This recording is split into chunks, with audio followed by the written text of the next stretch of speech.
Kasus kejahatan seksual terhadap anak yang diduga dilakukan Saipul Jamil kembali menimbulkan keprihatinan publik. Terlebih pelaku adalah pesohor yang harusnya bisa jadi panutan sang penggemar. Kasus ini juga menambah deret panjang kasus kekerasan pada anak yang telah terjadi dalam setahun terakhir. Untuk membahas hal ini, kita sudah bersama dengan Ketua Komisi Perlindungan Anak Indonesia atau KPAI, Asrorun Niam. Selamat petang, Pak Niam. Selamat petang.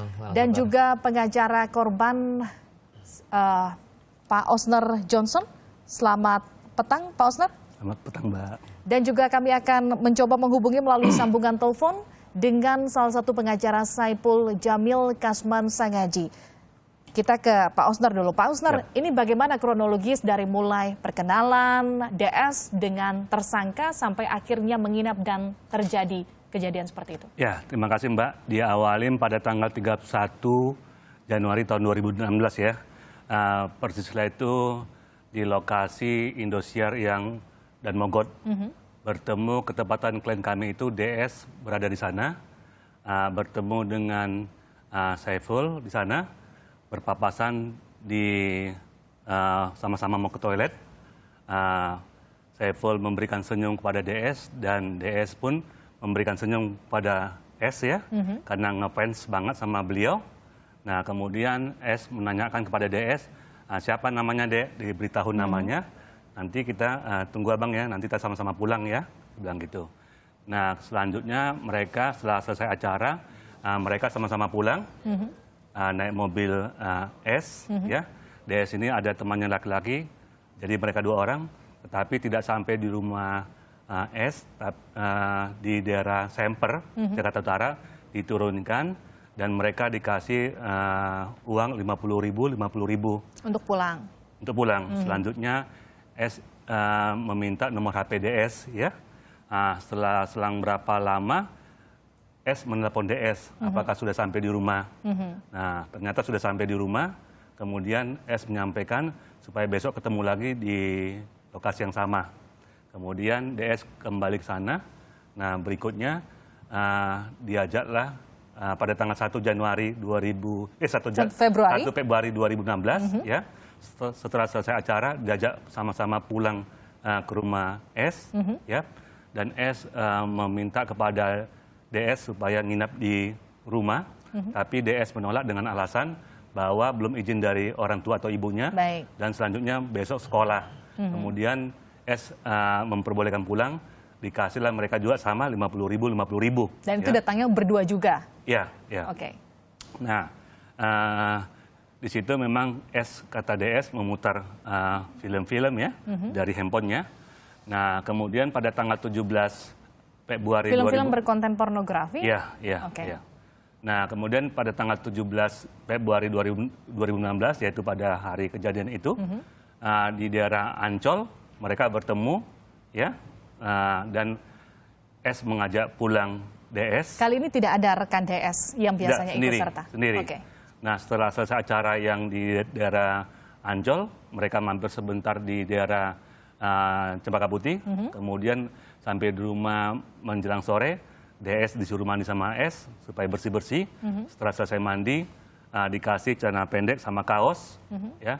Istirahat sebentar, kemudian S itu meminta kepada DS untuk dipijit. Ya, dipijit.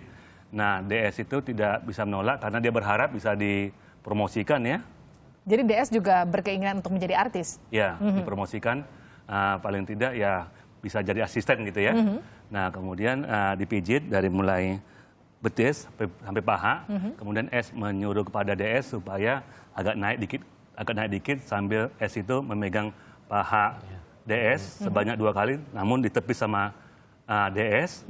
Setelah itu disuruh untuk memijit bagian atas secara lembut. Baik, Pak Osner, kalau saya perhatikan dari awal perkenalan, sempat diantarkan pulang, sempat kemudian ditanya sudah sampai rumah belum, itu kan komunikasi-komunikasi kalau kita katakan ada semacam, tidakkah ada kecurigaan, saya katakan dari DS terhadap tersangka saat itu bahwa aduh kok kelihatannya perhatian sekali ya? Mungkin karena DS ini masih anak-anak ya, di bawah umur ya. Jadi belum sampai berpikir seperti itu. Yang jelas karena dia ngefans ya, dianggapnya biasa-biasa saja. Ya. Walaupun biasanya kan kalau kita katakan umur DS sekitar 17 tahun, biasanya kalau 17 tahun sudah mengenal istilah pacaran, kita katakan seperti itu. Biasanya kan ada, kalau kita katakan ketertarikan antara lawan jenis yang menyatakan ada perhatian di sana, itu kan dilakukan oleh Saipul Jamil saat itu terhadap DS. Tidakkah ada curiga saat itu? Pada saat itu tidak ada curiga, Mbak. Sama sekali? Sama sekali tidak curiga. Lalu bagaimana kemudian saat terjadi kejadian akhirnya DS memutuskan untuk melaporkan Saipul Jamil saat itu kepada polisi? Ya saya lanjutkan. Setelah itu pada saat dilakukan pemijitan, S itu mengajak DS supaya tidur di dalam kamar S, tapi DS menolak. Mungkin izin sedikit ya kronologisnya biar nggak terlalu detail nanti bisa berdampak ke stigma ke anak. Saya kira silahkan aja. Ya. Tapi kemudian kalau kita katakan sebelum kejadian, seperti apa sosok Saipul Jamil ini dinilai oleh DS? Apakah memang sosoknya normal-normal saja, tidak ada yang mencurigakan? Sekali lagi saya tanyakan, tidak ada yang kemudian perlu dikhawatirkan karena kemudian tadi kalau dikatakan sudah sempat ditepis beberapa kali, tapi kemudian masih tetap akhirnya nekat untuk menginap di sana? Terhadap S ya, DS menilai S itu adalah ngefans ya, pengayom ya. Artinya dalam hal mau sholat pun tidak pernah ketinggalan, jadi tidak merasa curiga. Sehingga kepercayaan itu penuh kepada S. Nah setelah itu saya lanjutkan tadi, setelah di kamar ditolak, maka DS itu tidurlah di tempat sholat ya sehari-hari, di situ tidur. Kemudian kira-kira jam 1-an subuh, ya DS kaget. Ternyata sudah terjadi kejadian itu. Tapi kan kemudian apakah sempat ada ancaman saat kejadian tersebut terjadi? Ancaman sepertinya tidak ada, tapi DS berusaha untuk mau keluar. Ya pintu memang tertutup ya, namanya masih malam atau subuh menjelang subuh ya. Nah tapi DS tidak ke kamar mandi, tidak mencuci karena untuk menjadi bukti. Pak Osdar, saya mau konfirmasi. Ada satu hal yang kemudian ini ramai karena kabarnya keluarga DS sudah mencabut tuntutannya ke pihak kepolisian. Betul? Oh tidak ada. Semalam kita resmi ditunjuk menjadi pengacara korban dan ibu korban, ya. Jadi sampai saat ini pun tidak pernah dicabut tuntutan maupun laporan polisi yang sudah dibuat. Baik, kita ke Pak Niam dulu. Pak Niam, pasca kejadian sempat bertemu dengan tersangka saat itu. Apa yang dibicarakan oleh pihak KPAI? Ya, yang pertama mungkin sedikit memberikan perspektif ada atau tidak adanya pencabutan kasus ini tetap jalan. Karena ini bukan delik aduan, ini adalah delik umum. Artinya ada atau tidak ada laporan pun polisi memiliki kewenangan dan bahkan keharusan untuk melakukan proses penegakan hukum.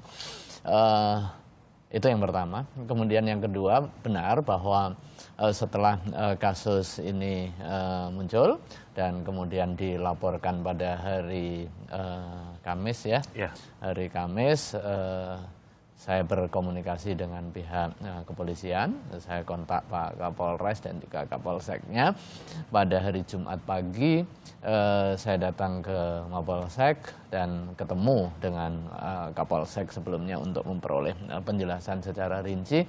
Dan di dalam penjelasan itu clear lah di dalam proses BAP ada alat bukti yang sangat kuat ya, yang menunjukkan bahwa perbuatan itu ada. Setelah itu saya meminta untuk dipertemukan dengan tersangka dan di saat pertemuan itu kita berkomunikasi tentu langkah-langkah untuk kepentingan perlindungan anak. Kebetulan si tersangka adalah public figure yang memiliki loyalis ya di dalam hal ini penonton yang mengidolakan. Saya kira penting disampaikan kepada publik. Yang pertama, proses hukum kan tetap jalan untuk pemastian bukti material dan juga nanti putusan itu ada di ranah penegakan hukum. Baik. Tetapi yang paling penting disampaikan bahwa aktivitas seksual menyimpang sebagaimana yang dituduhkan, lepas tentu kita tidak berbincang benar atau tidak kejadiannya, tetapi aktivitas seksual yang disampaikan kepada publik sebagaimana dituduhkan itu tidak tidak benar secara moral, secara hukum, dan tidak boleh ditiru. Saya kira itu esensinya. Pak Niam, ketika Anda berkomunikasi dengan tersangka saat itu, kemudian apakah memang saat itu tersangka membenarkan bahwa tersangka melakukan hal tersebut? Karena kemudian yang juga banyak beredar di media massa, yang baru juga tadi kami putarkan, ada penolakan dari pihak pengacara tersangka yang menyatakan bahwa tersangka sama sekali tidak mengakui. Ya, kita berbicara agak banyak hal. Karena cukup lama ya, baru kemudian di break selesai, setelah itu salat Jumat ya saya. Ada beberapa pertanyaan, salah satunya itu tadi. Mas, saya mau tanya satu hal, benar nggak Mas melakukan ABC? Yang lain dijawab lancar, khusus yang pertanyaan ini dia tidak mengiyakan dan tidak menidakkan. Tidak mengiyakan, tidak menidakkan, itu artinya kita harus bikin kesimpulan sendiri atau seperti apa? Dia menyerahkan kepada kuasa hukum, ya tentu ini hak dia untuk melakukan penyangkalan dan termasuk di dalamnya adalah untuk melakukan langkah-langkah hukum ya. Tetapi memang dari mimiknya kita juga melihatlah dari sisi bahasa tubuh bahwa peristiwa menginap ada, peristiwa pertemuan ada, bahkan pada hari kejadian itu pertemuan itu di 3 momen. Baik. Dari momen yang pagi, momen siang, dan momen malam, kalau kemudian menginap. Kita lihat dengan modus-modus yang tadi dilakukan, tadi juga sudah dijelaskan oleh Pak Osner, ini modus yang lazim dilakukan seorang, kita katakan predator terhadap anak atau kejahatan seksual terhadap anak, begitu ini modus yang biasa dilakukan atau memang ini modus baru? Sebenarnya kalau biasa sih tentu tidak. Kalau kita menganggap biasa artinya lumrah begitu ya. Bahwa di dunia selebritis ini terkesan tidak mengagetkan. Ini satu hal yang saya kira pesan buruk ya, yang perlu kemudian kita semua memberikan perhatian secara khusus. Artinya Anda mengindikasikan kasus ini tidak hanya akan terjadi terhadap Saipul Jamil, artinya masih akan ada kasus lain yang juga akan yang pertama tidak hanya terjadi kepada personnya, kemudian yang kedua bahwa peristiwa yang dinisbahkan kepada si tersangka ini tidak cukup mengejutkan di kalangan inner circle-nya, termasuk juga di kawan-kawan teman-teman infotainment misalnya pada saat saya diskusi. Artinya ini, kalau tidak terlalu mengejutkan, ataukah memang Anda mengindikasikan bahwa tidak hanya DS yang menjadi korban, ada korban lain dalam kasus ini? Di dalam proses penyidikan, saya juga sudah diskusi dengan Kapolsek, ada indikasi, makanya KPAI memiliki concern satu hal, yaitu memastikan jika ada korban yang sejenis dengan DS harus segera melapor untuk kepentingan apa? Kepentingan pemastian dia memperoleh rehabilitasi, memperoleh pemulihan secara cepat agar tidak berdampak buruk pada jangka panjang. Karena ingat bahwa perilaku seksual menyimpang cenderung akan menularkan jika tidak memperoleh layanan terapi yang memadai. Baik. Dan kalau kita lihat sekarang Pak Niam, korban ini masih bersekolah statusnya, dan kemudian tentu dengan adanya kasus ini pendidikannya terganggu. Lalu kemudian langkah apa yang dilakukan KPAI terhadap korban? Sudahkah kemudian melakukan rehabilitasi ataupun konseling terhadap korban? Ya, pada hari Jumat kemarin kita berbagi tim, ada 2 tim ya. Tim yang pertama bergerak ke kepolisian, kemudian tim yang kedua bergerak ke rumah korban ya. Kepentingannya adalah memang untuk kepentingan rehabilitasi, pemulihan, pemastian penegakan hukum, dan alhamdulillah sudah didampingi pengacara ya untuk memastikan hak-hak korban untuk memperoleh layanan hukum secara proporsional dan juga berkeadilan. Yang kedua fungsi konseling, KPAI juga secara khusus memang berdiskusi termasuk juga dengan Pak Kapolsek dari kemarin hingga semalam untuk memberikan pemulihan dan juga rehabilitasi. Tujuannya 2, dia memulihkan kondisi traumanya. Kemudian yang kedua adalah memastikan hak dasar, apalagi dia sekarang sedang di kelas akhir di dalam jenjang pendidikan SLTA-nya yang sebentar lagi ujian nasional. Jangan sampai kemudian dia akibat trauma ini tidak bisa menyelesaikan jenjang pendidikan yang kemudian nanti berdampak kepada hak berikutnya. Kemudian apa langkah yang dilakukan KPAI untuk mencegah hal seperti ini kembali terjadi dan kemudian terjadi lagi dan terjadi lagi? Ya, kejadian ini tentu menyesakkan hati kita semua ya di saat KPAI melaunching kampanye anti kejahatan seksual, bahkan pemerintah pada akhir 2014 yang lalu membuat semacam gerakan nasional anti kejahatan seksual terhadap anak. Dan dengan effort yang luar biasa, kampanye, kemudian sosialisasi, pada 2015 memang trennya menurun. Tentu kita prihatin di awal tahun 2016 ini kejadian cukup banyak dan tidak hanya dilakukan oleh orang biasa, tetapi dilakukan oleh orang yang pesohor tadi itu, yang memiliki fans, yang seharusnya dia memberikan keteladanan yang baik, tetapi justru disangkakan melakukan hal-hal yang mencederai prinsip-prinsip perlindungan anak. Yang terakhir tadi itu Mbak, yang soal pelaporan tadi itu saya kira menjadi penting.